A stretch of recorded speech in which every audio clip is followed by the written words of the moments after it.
जब ये सीरियल शुरू हुआ था, ये रिश्ता क्या कहलाता है, तो उसमें मेरी एक पोती थी 16-17 साल की।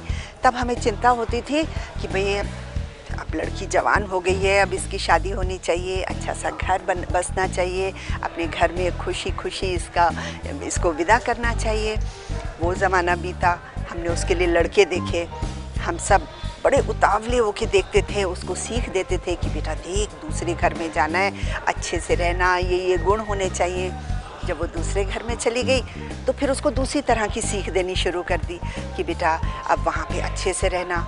जो उस घर में विदा तो किया, पर सारी टेंशन, सारी परेशानियाँ घर में। अरे बाप रे, हमारी पोती सही तो होगी। जो प्रॉब्लम्स थी, जो पहली प्रॉब्लम थी कि विदा करने की, अब विदा कर दी तो अब दूसरी प्रॉब्लम्स फेस करने लगे कि बेटी दूसरे घर में चली गई है, वहाँ सुखी रहे, खुश रहे। और कोई भी ऐसी बात होती थी कि अरे कहीं हमारी अक्षरा को कोई कष्ट ना आए, तो उस हिसाब से हम लोग बढ़ने लगे, अपने अपने अनुभव के अनुसार बढ़ने लगे। अब वो अपने घर में अच्छे से रहने लगी तो अब चिंता खाई जा रही है कि अब उसके बच्चा होना चाहिए, फैमिली बढ़नी चाहिए, जिस घर में गई है उस वंश को आगे बढ़ाना चाहिए। तो कहते हैं कि जब बच्चा पैदा होता है, माँ को टेंशन होती है कि हाय ये कब बड़ा होगा।